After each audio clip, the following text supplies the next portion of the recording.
नमस्कार मित्रांनो, जे पापी लोक असतात त्यांना देव पाप करत असताना पाहतो तरी शांत का राहतो?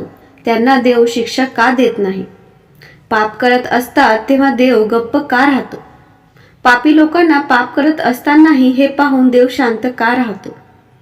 मित्रांनो, काही लोकांना बोलताना असे कधी ऐकले का की तो माणूस खूप चांगला होता, देवाने त्याचे वाईट केले, तो खूप चांगले मित्र आणि चांगल्या स्वभावाचा माणूस आहे, असे अनेक ठिकाणी ऐकले आहे. तसेच काहींच्या बाबतीत असेही ऐकले असेल की तो नेहमी लोकांवर अत्याचार करतो, तरीही देव त्याला कधीच दुःख देत नाही. दिवसेंदिवस त्याची संपत्ती वाढत जाते. शेवटी हे सर्व देवाला दिसत नाही का? देवाच्या डोळ्यासमोर हे पाप घडत असताना देव शांत का राहतो? अशा प्रकारे लोकांच्या देवावरील विश्वास कमी व्हायला लागतो. यासाठी मित्रांनो, मी तुम्हाला 2 कारणे समजावून सांगेन की देव पाप घडताना कसे पाहत राहतो. या संदर्भात मी तुम्हाला एक कथा सांगणार आहे. ही छोटीशी कथा एका गावाची आहे. त्या गावात भगवान विष्णूचे एक अतिशय सुंदर मंदिर बांधले गेले. मंदिराची देखभाल करण्यासाठी त्याच गावातील एक व्यक्ती सेवक म्हणून कामाला होते, जो सकाळ संध्याकाळ मंदिराची साफसफाई करत असे आणि दोन्ही वेळेस स्नान व ध्यान करून देवाची पूजा करत असे.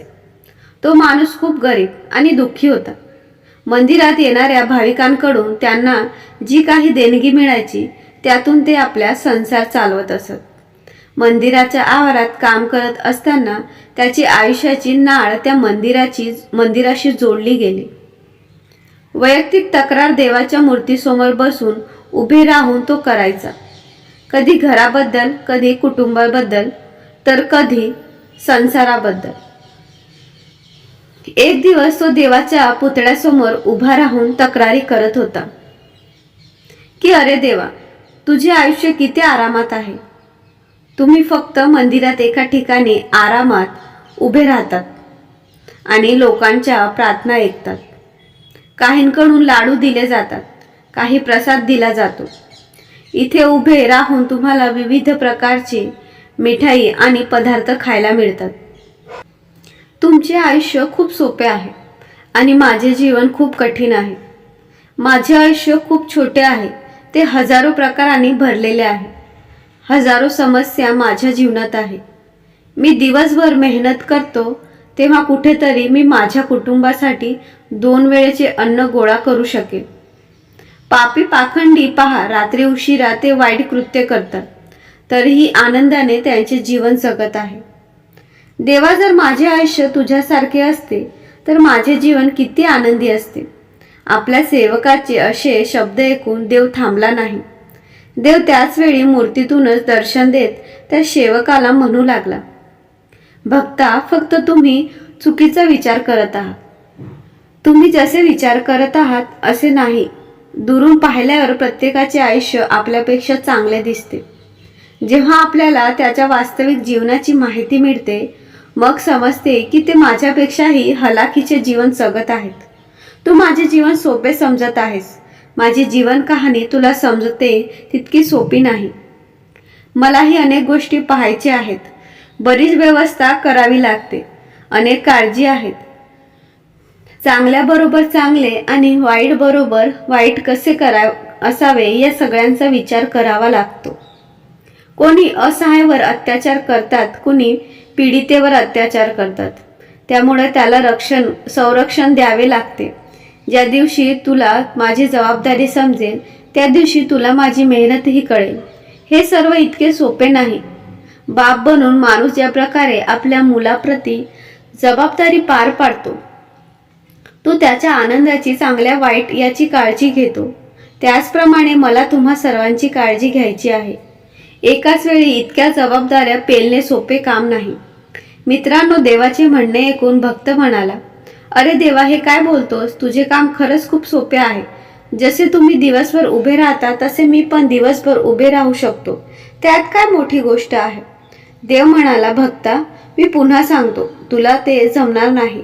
माझ्या या कामासाठी खूप संयम आवश्यक आहे आणि माणसाकडे तेवढा संयम नाही की तो निकाल जाहीर होईपर्यंत तो थांबू शकतो. माणसामध्ये एक कमजोरी आहे की तो थोडं लपवतो आणि गर्वाने भरून जातो आणि त्याला थोडी जरी दुखापत झाली ना तर तो तुटून जातो आणि विखरतो, तो आपल्या भावना सांभाळू शकत नाही. तर मित्रांनो, हे ऐकून तो सेवक म्हणाला, असे असेल तर तू मला तुझ्या आयुष्यात एक दिवस जगू दे, मग तू सांगशील तसं करेल. मित्रांनो, देवाने त्याला खूप समजावले, पण तो खूप हट्टी होता. त्यापैकी त्याला एकही पटले नाही. देवानेही विचार केला की मला एक दिवसाचे जीवन त्याला द्यावे लागेल, कारण काही लोकांवर उपदेशांचा काही परिणाम होत नाही. हे दुनियेचा मार खाल्ल्यावरच ते योग्य मार्गावर येतात. देव म्हणाला, ठीक आहे, एक दिवस मी तुला देव बनवतो आणि मी तुझे जीवन जगतो. बघू उद्या माझं काम कसं करतोस.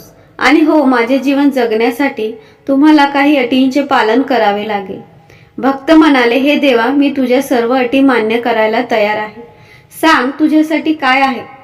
देव म्हणाला, तर दररोज अनेक लोक मंदिरात येतील, ज्यामध्ये चांगले लोकही असतील तसेच वाईटही असतील, कारण देवावर प्रत्येकाचा हक्क आहे. बापाचा मुलगा नालायक निघाला तरी तो बाप त्याला आपला मुलगा म्हणणार नाही का? त्याचप्रमाणे चांगले आणि वाईट दोन्ही लोक माझे पुत्र आहेत, परंतु मी त्यांना त्यांच्या कर्मानुसार फळ देतो. देव म्हणाला की जेव्हा तू देव होऊन माझ्या जागी उभा राहशील तेव्हा तुला चांगलं म्हणणारे येतील आणि वाईट बोलणारेही येतील.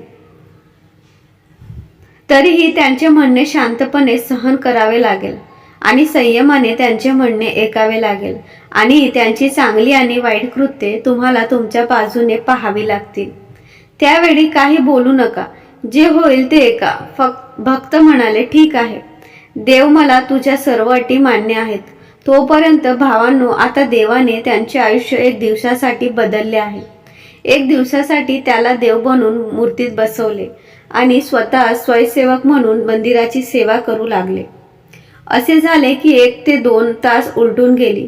कुठल्या शहरातून एक श्रीमंत माणूस त्या मंदिरात डोकं टेकवायला आला आणि देवासमोर हात जोडून प्रार्थना करतो की हे देवा, करोडो रुपये खर्च करून मी एक मोठा कारखाना उभारला आहे. तुम्ही मला अशा प्रकारे आशीर्वाद द्या की माझा कारखाना खूप वेगाने चालू होईल आणि मला त्यातून भरपूर पैसे मिळतील. आपले म्हणणे देवाला सांगितल्यानंतर तो खाली नतमस्तक झाला. तेव्हा खिशातून पैशांनी भरलेली पाकिट बाहेर पडले आणि जमिनीवर पडली. त्याला तसे पाकिट दिसले नव्हते. तो तिथून पडला आणि निघून गेला. पत्नीकडे अलीकडे मूर्तीत बसलेला देव भक्त हे सर्व पाहत होता. असे याचे पाकिट इथेच राहणार हे त्यांनी पाहिले.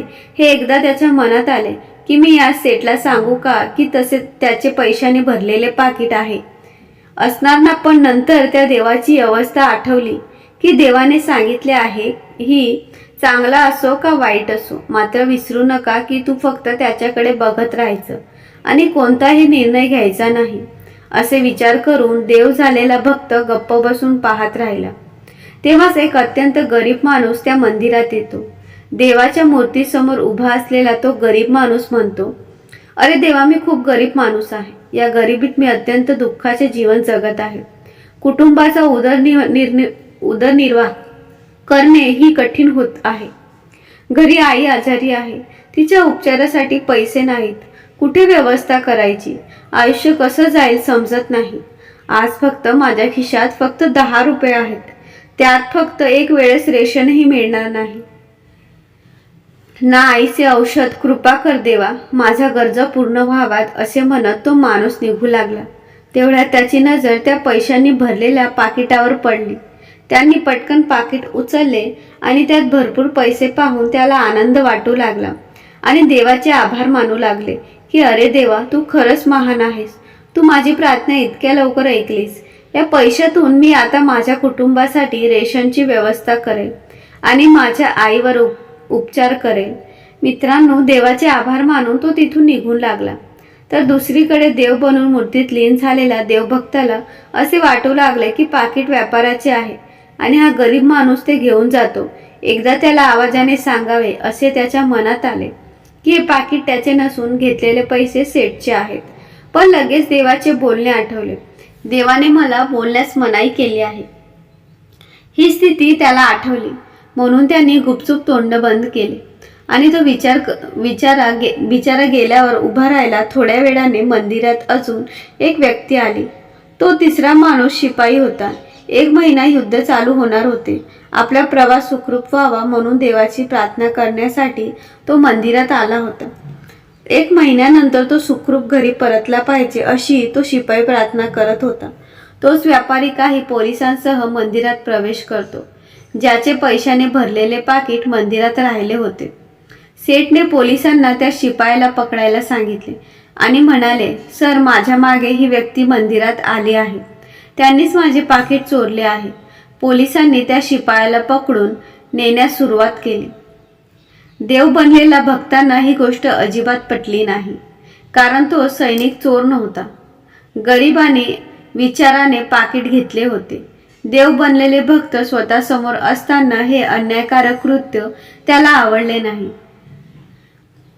देवाची स्थिती लक्षात ठेवून त्याला गप्प राहायचं होतं, कारण देवाने त्याला बोलण्यास मनाई केली होती. परंतु त्याला सर्व अन्याय शांतपणे पाहायचं नव्हतं. त्याला माहीत होते की आपण गप्प बसणे म्हणजे एखाद्या निर्दोष माणसाला त्याला शिक्षा होईल. त्यावरून त्याला थांबवले नाही, त्याला बोलायचं होते. तो शेवटी बोललाच की तुमचे पाकिट चोरीला गेले नाहीत. सैनिकाच्या पूर्वी मंदिरात आलेला एका गरिबाने तुमचे पाकिट चोरले आहे. मी देव आहे आणि मी सर्व पाहिले आहे. आता पोलीस का बरं देवाचे ऐकणार नाही? शेवटी आपल्यासमोर देव बोलतो. तर पोलिसांनी ते ऐकलं. त्यांनी ताबडतोब शिपायाला सोडले आणि त्या गरीब विचारायला घेऊन आले. तसेच त्याच्या हातून पाकिट हिसकावले. बिचारा खूप निराश झाला. एकीकडे 1 दिवसाचा मुहूर्त पूर्ण झाल्यावर भगवान मंदिरात आले, तर दुसरीकडे जे भक्त देव बनले त्यांनी दिवसभरात घडामोडी परमेश्वराला सांगितले आणि अभिमानाने सांगितले की हे परमेश्वरा, आज मी एका सैनिकावर होणारा अन्याय थांबवला. 1 दिवस देव बनून मी काय महत्त्वाचे काम केले आहे ते पहा. भगवंताने भक्ताचे म्हणणे ऐकले. तेव्हा तो म्हणू लागला, नाहीच नाही, तर तू अन्याय केला. ते विचारायला पकडून तुम्ही त्याच्या कुटुंबाच्या, त्याच्या आजारी आईचा तोंडून अन्नाचा तुकडा हिसकावून घेतला. उपचार होण्यापासून रोखून तुम्ही मोठा अन्याय केला आहे. तो सेठ मोठा माणूस होता. पाप कर्म करून त्याने करोडोची संपत्ती पसरवली आहे. गरिबांचे पोट कापून त्यांनी तो पैसा जमा केला आहे. त्याचे पाकिट हरवले असते, त्यामुळे जे काही चांगलं झालं असतं ते निदान गरीब माणसाचं झालं असतं आणि त्या क्षेत्रातील काही गोष्टीही कमी झाल्या असत्या. त्या सैनिकाला वाचूनही तो मोठा अन्याय केला आहे. तो सैनिक आपल्या राजाचे युद्ध करून दुर्बल देशाचे राज्य ठेवणार आहे. त्या युद्धात किती निष्पाप लोक मारले जातील माहीत आहे का? त्याला वाचून तुम्ही अन्याय केला. देवाचे म्हणणे ऐकून भक्ताला पश्चाताप झाला. देवाला तो सेवक म्हणू लागला, देवा, माझ्या डोळ्यासमोर जे घडत आहे तेच मी पाहू शकलो. त्या मागची सत्य कहाणी वेगळेच होते, हे पाहू शकलो नाही. देवा, फक्त तुम्ही जग चालवू शकता, कारण तुम्ही जीवनाचा प्रत्येक पैलूवर नियंत्रण ठेवता. आमची चांगली काळजी घेत तुम्ही जे काही करता ते चांगले करता. आम्ही चुकीचे आहोत. जीवनाचे वास्तव्य समजत नाही त्याआधीच तुम्हाला दोष देऊ लागतात. जेव्हा आपल्याकडून काहीतरी चुकीचे घडते, आपल्या मनाप्रमाणे काही घडले नाही, तर त्यावेळी आपला संयम सुटतो. ते देवावर टोमणे मारायला लागतात. आपल्यासोबत घडणाऱ्या चुकीच्या गोष्टीमध्येही भगवंताची काही योजना दडलेली असते, जी भविष्यात आपल्यासाठी फायदेशीर ठरू शकते. हे आपल्याला समजत नाही. यातच शहाणपण आहे की आपण कामाच्या पुढील मागील निकालाचा गांभीर्याने विचार केला पाहिजे. तुमच्या इच्छेनुसार तुमच्यासोबत काही घडत नसेल तर ते देवाची इच्छा आहे असे समजावे आणि देव जे काही करतो ते केवळ चांगलेच करतो. मित्रांनो, आता ते 2 कारणाबद्दल बोलूया. त्यामुळे पाप घडताना पाहून देव शांत राहतो. पहिले कारण म्हणजे तोपर्यंत देव तुम्हाला मदत करत नाही जोपर्यंत तुम्ही जगाच्या लोकांवर अवलंबून राहाल. ज्या दिवशी तुम्ही देवावर अवलंबून राहाल तो नक्कीच तुमच्या मदतीला येईल. संसारातील लोकांवर, कुटुंबातील लोकांवर जास्त अवलंबून राहू नका. मित्रांनो, भगवंताची आठवण करा, भगवंतांच्या भक्तीत राहा, तेव्हा तुम्हा भगवंत नक्कीच संकटाच्या वेळी मदत करेल. तसेच मित्रांनो, दुसरी गोष्ट अशी आहे, भगवंत प्रारंभाच्या कर्माकडे पाहतच राहतात. ही कोणत्या कृतीची शिक्षा कोणाला आणि कुठे कोणत्या कृतीची फळ कोणाला मिळावे ते तुमच्या पुढच्या मार्गच्या सर्व कृती पाहून मोजतात. त्या आधारावर चांगले वाईट होते. देवाला समर्पित तुमचा देव कधीही वाईट घडू देणार नाही. मित्रांनो, जर तुम्हाला ही कथा आवडली असेल तर तुम्ही व्हिडिओला लाईक करा. धन्यवाद.